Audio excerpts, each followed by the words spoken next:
Why is it that you advise that those with grey hair wear smoky or more muted colours? Doesn't this just make us fade away? So this is where there is a concept called simultaneous contrast, and this is really what we're doing when we're doing colour analysis. So what we're looking at is how you look in comparison to another colour.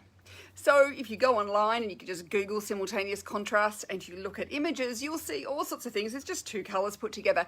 And you'll notice that one colour will look brighter or duller depending on what the colour is next to it. So they've often got the same kind of centre colour, and then they've got, like maybe lighter and darker versions or different sorts of colours. And you'll notice that that centre colour either looks brighter or duller depending what the colour it is that's next to it. This is exactly what is happening when we are doing colour analysis. So if you have gone grey and your skin, so we see the pigment going from here. That's the obvious thing where the pigment disappears from, but also pigment disappears from our skin and our eyes at the same time. And so this is why we don't notice it in the same way because it's much more subtle, but this is why if you ever dye your hair back to your natural colour, or you've seen someone dye it back to their natural colour, which might have been the colour they had at 20, it can look really harsh. And this is because we don't have the skin that we had when we were 20. Now, of course, we can add a lot of makeup to kind of compensate for that, but if you're not someone who likes to wear masses and masses of makeup, you'll just find that those brighter colours that may have worked for you better when you were younger start to look really harsh, and what we see is the colour rather than you.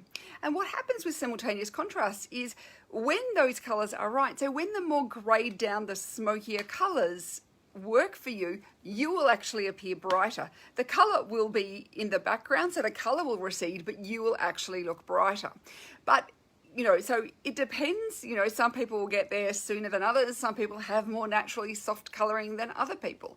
But it is something to consider that if you continue to wear bright colours, what happens is you disappear. So we don't see you, we see the clothes.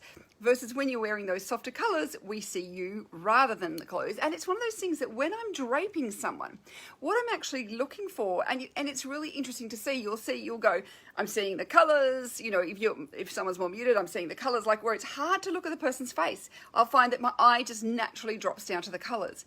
And then what happens is I'll whip it away, and then when the right colours come up, it's suddenly like, your face has appeared. You have reappeared rather than the colour dominating you. And so that is why that actually the smoky colours don't make you look grey unless you aren't actually ready for them. So this is where it depends on your skin as well, but you may want a softer colour than you had when you were younger, and it depends on how grey you are. Like there's all sorts of things here we have to consider. But it's what we want to do is we want you to be the star and you to shine rather than the colour in your clothes to be the focal point. So hopefully that makes sense. A little bit of colour science there for you today.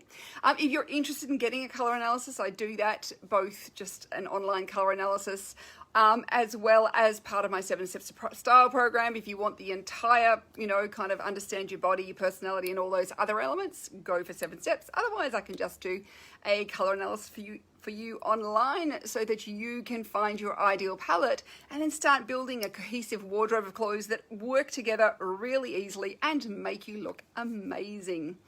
Keep sending me your questions to Imogen at InsideOutStyleBlog.com, and I'll chat to you again soon. Bye for now.